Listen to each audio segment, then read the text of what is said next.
হিন্দু পুরাণ অনুযায়ী জীবিত ব্যক্তির পূর্বের 3 পুরুষ পর্যন্ত পিতৃলোকে বাস করেন। এই লোক স্বর্গ ও মর্তের মাঝামাঝি স্থানে অবস্থিত। অর্থাৎ জীবিত ব্যক্তির পূর্বের 3 পুরুষ মানে আমি যে বেঁচে আছি, আমার বাবা, আমার ঠাকুরদা এবং আমার বাবার ঠাকুরদা, অর্থাৎ আমার ঠাকুরদার বাবা প্রপিতামহ।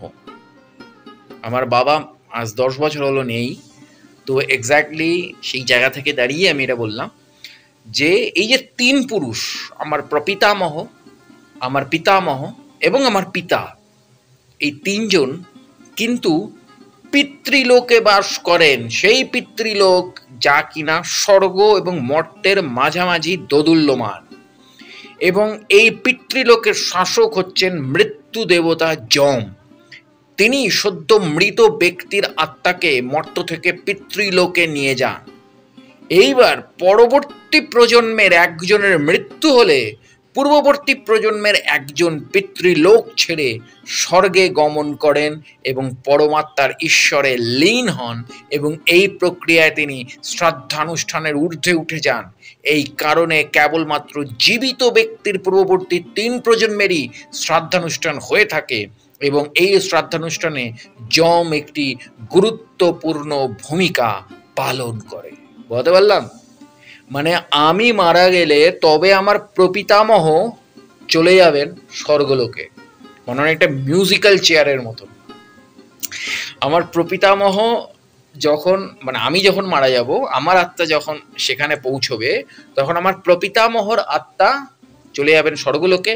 প্রপিতামহের স্থান নিয়ে নেবে আমার মানে পিতামহ, পিতামহের স্থান নিয়ে নেবে আমার পিতা, আর আমার পিতার স্থান নিয়ে নেব আমি। ফলে 3 পুরুষ মুক্ত হয় না যতক্ষণ না পরের প্রজন্ম কেউ সেখানে না পৌঁছচ্ছে। তো এইসব ভুল ধারণায় থাকবেন না যে বাৎসরিক করে দিলাম, আত্মাকে মিলিয়ে দিলাম, ব্যাস গল্প শেষ হয়ে গেল। আমার না, অত সহজ নয়।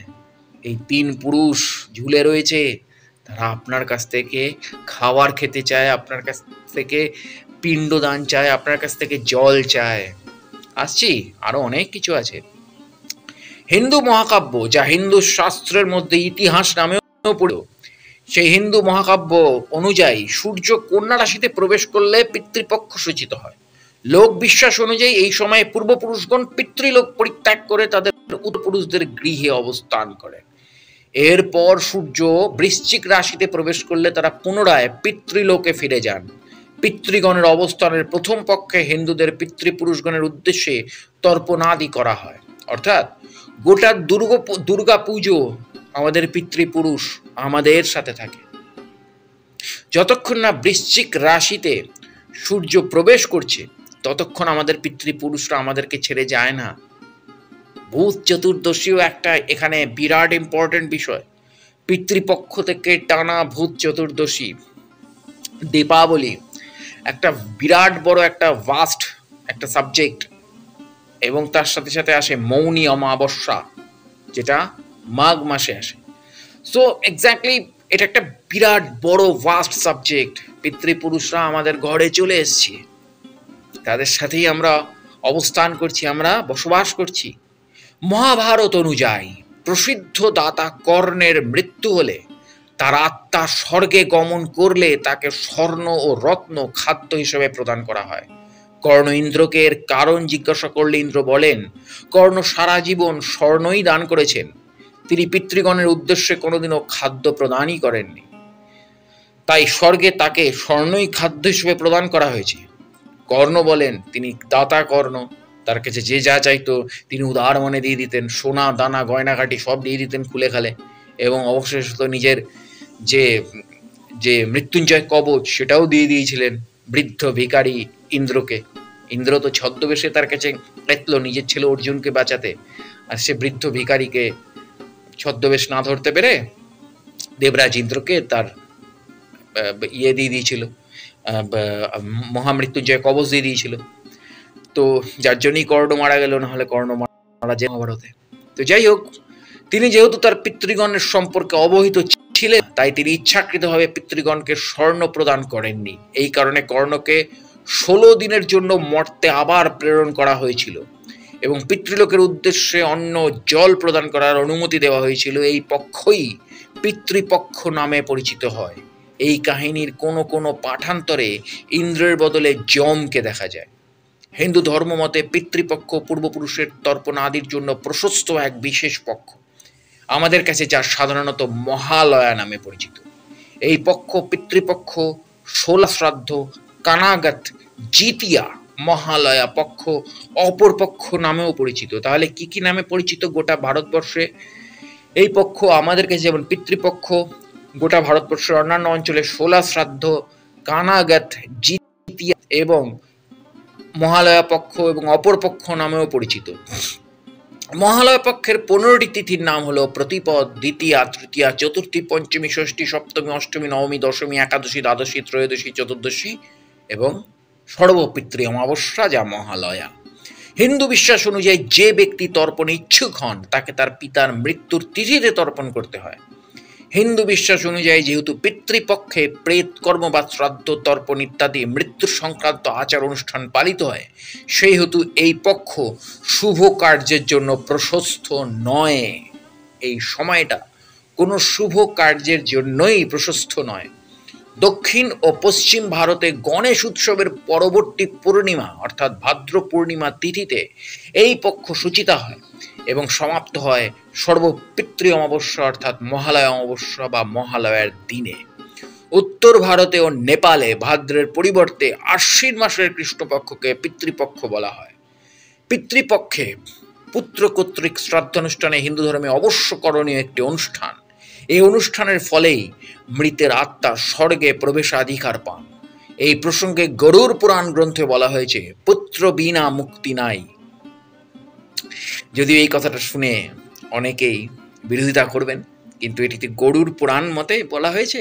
আজকের যুগে পুত্রী বা কন্যারও সমমর্যাদা রয়েছে। ধর্মগ্রন্থে গৃহস্থদের দেব, ভূত ও অতিথিদের সঙ্গে পিতৃ তর্পণের নির্দেশ দেওয়া হয়েছে। মার্কেন্ডীয় পুরাণ গ্রন্থে বলা হয়েছে, পিতৃগণ শ্রাদ্ধে তুষ্ট হলে স্বাস্থ্য, ধন, জ্ঞান ও দীর্ঘায়ু এবং পরিশেষে উত্তর পুরুষকে স্বর্গ মোক্ষ প্রদান করেন। বাৎসরিক শ্রাদ্ধানুষ্ঠানে যারা অপারগ তারা সর্বপিতৃ অমাবস্যা পালন করে পিতৃদায় থেকে মুক্ত হতে পারে। শর্মার মতে শ্রাদ্ধ বংশের প্রধান ধর্মানুষ্ঠান। এই অনুষ্ঠানে পূর্ববর্তী 3 পুরুষের উদ্দেশ্যেও পিণ্ড ও জল প্রদান করা হয়। তাদের নাম উচ্চারণ করা হয় এবং গোত্রের পিতাকে স্মরণ করা হয়। এই কারণে একজন ব্যক্তির পক্ষে বংশের 6 প্রজন্মের নাম স্মরণ রাখা সম্ভব হয় এবং এর ফলে বংশের বন্ধন দৃঢ় হয়। ড্রেক্সেল বিশ্ববিদ্যালয়ের পুরাতাত্ত্বিক উষা মেননের মতে পিতৃপক্ষ বংশের বিভিন্ন প্রজন্মের মধ্যে সম্পর্ককে সুদৃঢ় করে। এই পক্ষে বংশের বর্তমান প্রজন্ম পূর্বপুরুষের নামে স্মরণ করে তাদের শ্রদ্ধা নিবেদন করে। পিতৃপুরুষের ঋণ হিন্দু ধর্মে পিতৃমাতৃ ঋণ অথবা গুরু ঋণের সমান গুরুত্বপূর্ণ। জীবিত ব্যক্তির পিতা বা পিতামহ যে তিথিতে মারা যান, পিতৃপক্ষে সেই তিথিতে তার শ্রাদ্ধানুষ্ঠান অনুষ্ঠিত হয়। তবে এই নিয়মের কিছু ব্যতিক্রমও রয়েছে। পূর্ববর্তী বছরে মৃত ব্যক্তির শ্রাদ্ধ হয় চতুর্থী বা চৌথা ভরণী এবং পঞ্চমী বা ভরণী পঞ্চমী তিথিতে। সধবা নারীর মৃত্যু হলে তার শ্রাদ্ধ হয় নবমী বা অবিধবা নবমী তিথিতে। বিপত্নিক ব্যক্তি ব্রাহ্মণী নারীদের শ্রাদ্ধে নিমন্ত্রণ করেন। শিশু বা সন্ন্যাসীর শ্রাদ্ধ হয় চতুর্দশী ঘট চতুর্দশী তিথিতে। অস্ত্রাঘাতে বা অপঘাতে মৃত ব্যক্তিদের শ্রাদ্ধ হয় এই তিথিতে অর্থাৎ ঘায়েল চতুর্দশী তিথিতে। সর্বপিতৃ অমাবস্যা দিবসে তিথির নিয়মের বাইরে সকল পূর্বপুরুষেরই শ্রাদ্ধ করা হয়। যারা নির্দিষ্ট দিনে শ্রাদ্ধ করতে ভুলে যান বা পারেন না, অপারগ হন, তারা এই দিনে শ্রাদ্ধ করতে পারেন। এই দিনে গয়ায় শ্রাদ্ধ করলে তা বিশেষ ফলপ্রসূ হয়। উল্লেখ্য, গয়ায় সমগ্র পিতৃপক্ষ জুড়ে মেলা চলে। বাংলায় মহালয়ার দিন দুর্গাপুজোর সূচনা হয়। লোক বিশ্বাস অনুযায়ী এই দিন দেবী দুর্গা মর্ত্যলোকে আবির্ভূত হন। মহালয়ার দিন অতি প্রত্যুষে চণ্ডী পাঠ করারও রীতি রয়েছে। তো এই হচ্ছে পুরো বিষয়, এবং এই বিষয়ের মধ্যে আরও অনেক ইন্টারেস্টিং সাবজেক্ট রয়েছে। সেইগুলো নিয়ে আমি পরবর্তী ভিডিওতে আসছি। জুড়ে থাকুন আমার চ্যানেল এবং পেজের সাথে। আর যা করবেন নিষ্ঠা সহকারে করবেন, কারণ মনে রাখবেন এই পিতৃপুরুষের জন্যই আমরা পৃথিবীতে অবস্থান করছি এবং আমরা পৃথিবীতে কুড়ে কম্মে বেঁচে আছি। এবং এই পিতৃপুরুষের অভিশাপ খুব জটিল জিনিস। এইটা নিয়ে আলোচনা করব আরেকটি ভিডিওতে। নমস্কার।